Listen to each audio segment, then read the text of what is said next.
Hello, everybody. Today I'm going to be talking about the movie Inside Out. And this is because, as many of you may know, Inside Out 2 is coming out next week, June 13th and June 14th, depending on whether you're in the States or in Mexico. And I will be doing a review for that movie as soon as I watch it, as soon as it comes out. But anyway, I thought I'd do a review on the first Inside Out, seeing as how we're in the spirit of the Inside Out movies. And I rewatched Inside Out just recently. And well, let's get into it. First of all, I want to say that I really enjoyed Inside Out. The first one, I don't remember how many times I've watched it, probably like two or three times. And just recently, I noticed certain things, right? I'm going to be talking about that. But in case you haven't watched Inside Out, let me just break it down for you. Basically, it's about a girl. She is born. Her name is Riley, and she has a mother and a father, right? And it's basically what's going on in her head, right? Now, her head is filled with these five emotions, right? They start off with the first emotion, which this is like one of the problems I had with the movie. There are two problems that I have with the movie. The first one is that I think it's trying to summarize um, like the basic emotions theory, because I studied a little bit of this, and there are a lot of theories about what are the basic emotions. And this one just basically, the movie comes out and says, okay, it's fear, anger, joy, sadness, and disgust. These are the five human fundamental emotions or basic emotions, but that's not really true. In psychology, there is debate about this, but this has become like a cultural phenomenon. So now this is becoming like a known thing, right? And that's the first problem where, just because it's popular doesn't mean it's true, right? And the second problem is in the beginning, when Riley is born, she's a baby, and she has the first emotion that's in her head. And you could say that this will depend on the person. I would like that to be the idea instead of everybody is first born with joy, because we all know that the first human basic primitive emotion is fear, right? So in this movie, it basically says that it's joy, right? And right away, you get joy, and then you get sadness. Sadness is right there, making the baby cry and everything. And the movie, at its heart, or the thing that I found out, or the thing that I thought about rewatching this movie, is that the movie is actually about sadness, right? It's about her development. So anyway, breaking it down, the movie is about she's born, and then we cut to some scenes of her like growing up, and basically she's 11, and she has the five basic emotions according to Inside Out. And what happens, or the big plot of the movie, is that she moves, and when she moves, she basically descends into chaos, right? Into disorder, into the unknown, but also where there is potential, right? As I've spoken about, as Carl Jung's theories go. And it's very interesting to look at it from that perspective, because sadness from the beginning of the movie is kind of like an incognito. Even joy doesn't know what to do with sadness, right? Joy is kind of like the happiness, right? And she wants to maintain everything happy, and she's able to do that pretty much up until she's 11, because she's familiar with everything, right? Now, what I really liked about this movie too is that they have this idea. They have many very interesting ideas. One of them is the core memories idea, where basically you have like these core memories of things that happened in your life which were essential for your personality, right? Like there's this like she plays hockey, and there's this memory that she has, which is a core memory, where she accidentally, like, she was, I guess, a toddler, and she slipped. She was playing like ice hockey with her parents, and she slips and she scores a goal, and her parents are all happy because she scored, but she didn't really know what she was doing, right? She was just like using her hands to kind of kick the puck, or to throw the puck around. But for her, that makes her who she is, right? Up until she's 11. Now, we can say, obviously, as an adult, you have a lot of these, and they go back and forth, right? But it's interesting to see how, as a kid, you would just have like 5 core memories, which, like, for her is like honesty, family, friendship, being goofy, and the hockey one. And that makes her who she is. That makes her her personality, right? So they do a very good job at explaining these ideas. And you know, if you think about it, it makes you think about what your core memories could be. You know, like, why do you like, if you like football, what do you like it? What's the fondest, earliest memory that you have of football? You know, it could be watching it with your father. You know, something as simple as that marks you and it makes you who you are, right? So I thought that that was pretty interesting. Now, going back a little bit to the sadness, you know, you have sadness basically in the movie. Sadness and joy are fighting for control, right? And to a certain extent, Joy is the one that, basically, she's like a tyrant, and she wants to keep Riley happy, right? She says, you know, I just want her to be happy. But it's kind of like, it's a hero's journey, I think, in the sense of Joy and Riley, because Joy eventually comes to learn of the importance of sadness. And it's very interesting to see like how the parents have their emotions in their head, where the mom, for instance, the one that controls the mom's like emotions is sadness. She's giving the orders, but I think the people that are pushing the buttons are the important ones. That's how you come off.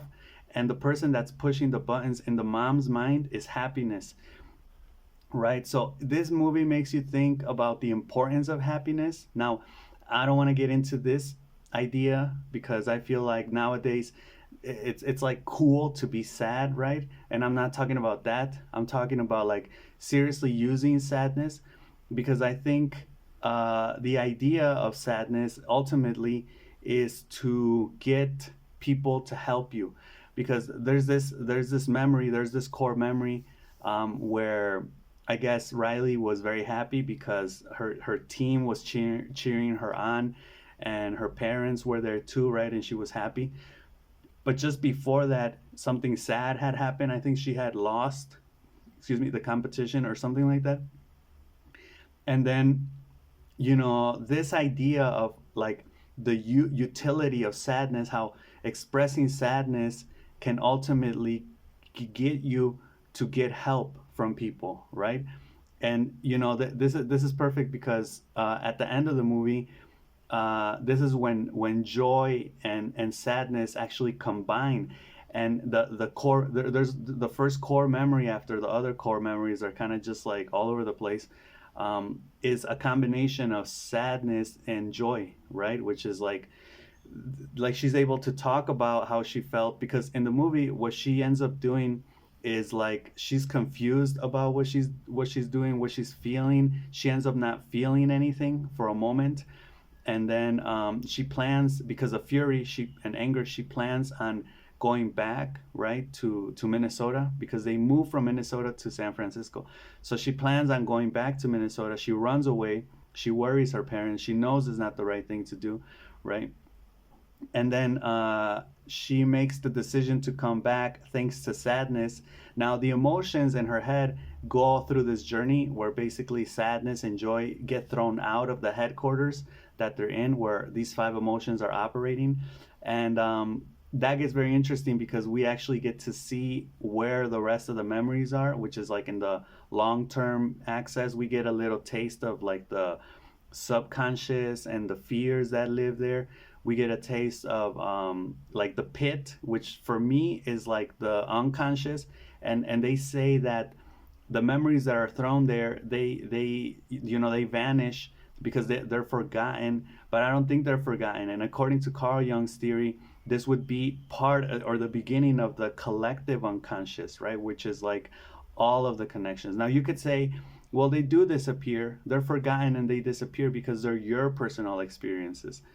And that would be an interesting take, right? Like, how much of what happens to you personally is part of the collective, right? And how much is it just you? And if you forget it, then nobody else is going to remember it, right?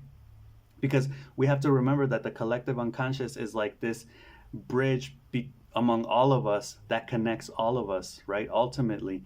So it's like, but according to Jung, it connects us with archetypes, with things that are common for everybody, right? But yeah, what about your personal experience, right?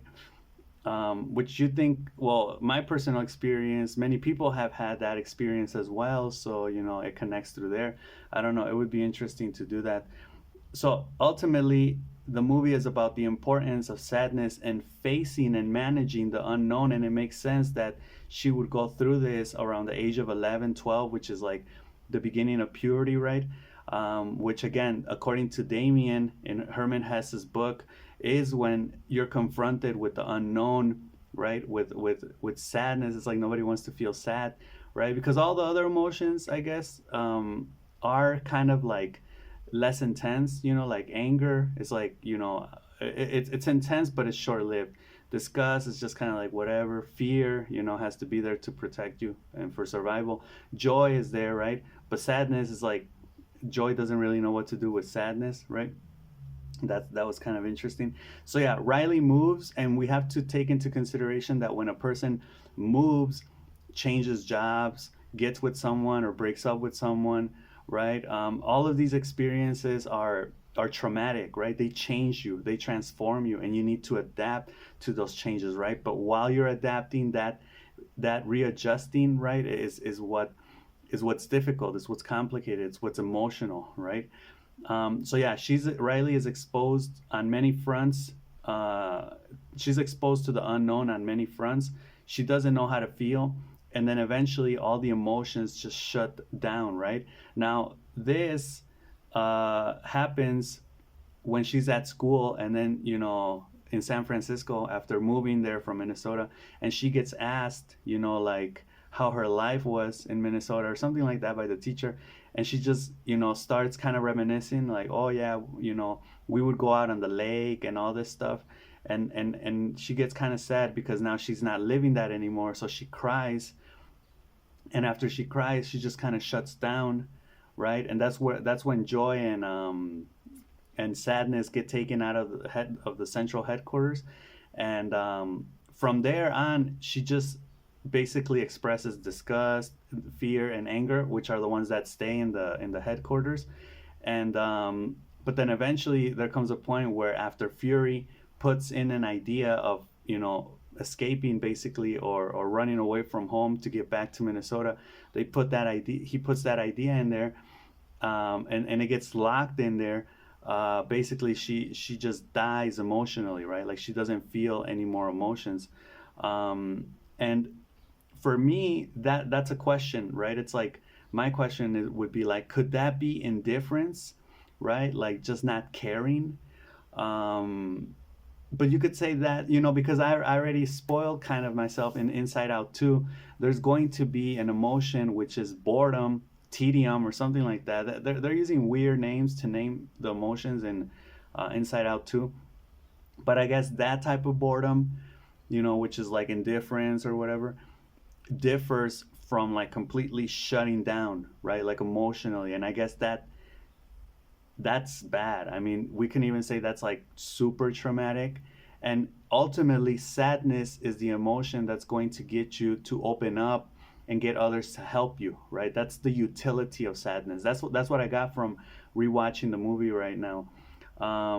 So yeah, I found it very. Another thing I want to talk about before I forget is the train of thought, right? There's a train of thought that goes around Riley's mind, and this train of thought has like facts and opinions. There's even a moment where like they throw a box off, and the thought, the opinions and the facts get mixed together, and they say, oh, we these two look alike, facts and opinions. And this guy, the imaginary friend, is like Bing Bong, I think his name is. He's like, oh yeah, those two always get mixed up, right? And I thought that was funny because, and I also thought it was interesting to see the train of thought go into imagination land, which because a thought is, ideas are imaginary, right? You use imagination based on that, but the train of thought doesn't really have a route. It's just kind of all over the place, and it will get into central headquarters, which I think central headquarters is maybe like the prefrontal cortex, right? Because they are trying to tell us that basically all of our decisions are based. What these movies say is that everything is basically emotional, and they don't really pay attention a lot to the logical sense or to the logic idea. except with the train of thought. The train of thought, we could say, is more of the mental emotion, not emotional, but the rational side of things, right? I'm trying to remember another part where we take into consideration like actual rationale. I think there's a part where, well, just the access to the long-term memory, right? Recovery of the long-term memory is showing like intelligence. Like, do you remember the facts?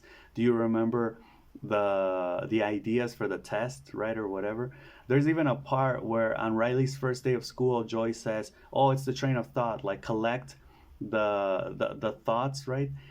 And I added extra information in case we get bored at school. So that's what you do when you're in a situation when you're not able to do other things like entertaining things like watch a movie or read a book. You just have to sit there like in class or at work, but then you can use your mind to kind of like, play a movie in your head or fantasize or think about facts or opinions or ideas, right? Which I think was awesome because that my train of thought, for example, is always there, right? And that's where you get like insights and revelations and things like that. Okay, and then the memories. There's a strong emphasis in Inside Out one on the memories, right? Like there are these little balls, and the memories are basically, there are the core memories, there are the memories of the day, which eventually all get shifted into the long-term memory, and then after they go like gray or black, they get thrown into that pit that I was talking about, which is like, for me it's kind of like the unconscious pit, right? Which I think you could recollect things from there if you really needed to, because eventually with time they just kind of fade away, they become like dust, right? But there's a thing there in that pit, which is the collective unconscious, which I talked about already, and with regards to Carl Jung. So yeah, my idea is that those memories are thrown in the pit. They say they're forgotten, but I say they don't really disappear, right? Because there would also have to be this. There's this like area that we go through, which is the abstract area and abstract thought, right? It's funny because Sadness even says at one point, like, "Oh, we're in the deconstruction stage," and deconstruction is like what Nietzsche would do with like Christianity, or what people do nowadays, where they take something apart and they deconstruct it, and then they just say like, "See, it doesn't make sense once it's deconstructed." But what about like the synthesis, right? When you're like developing ideas and using ideas to get more insight, and where would that part be? I mean, I understand she's a kid, but eventually as an adult you develop that. So it's going to be very interesting to see that like in future movies, to see how that plays out as an adult, right? Because I think the second movie focuses on her as a teenager. Um, Okay, so I already talked about Carl Jung's collective unconscious, the idea of core memories. What are your core memories?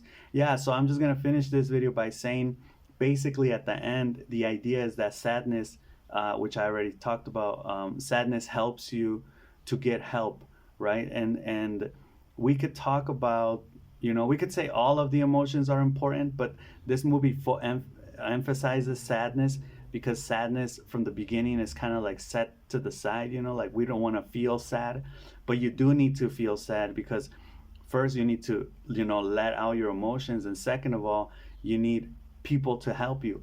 And when you tell people that you feel sad, that's when they can help you, right? So until then, you're basically alone. You shut down, right? Kind of like what happens to Riley. So I thought it was a very good rewatch. Well, yeah, it was my rewatch. But that's my review of Inside Out. Can't wait to see Inside Out 2 as soon as I watch it and I have the review. I'll upload it to let you guys know what I thought about that. I don't have high expectations because recently the movies that have been coming out in 2024 have kind of sucked, or just like the movies that have been coming out recently have kind of sucked. The trailer looks good, it looks promising, but I'm not going into the movie theater with high expectations because I don't want to feel sad. I don't want to feel that letdown, right? So if they surprise me, if Inside Out 2 surprises me, it surprises me. If it doesn't, it doesn't, whatever. I'm not expecting much. But we'll see how that goes, all right? So I'll see you in the next one, and yeah, peace.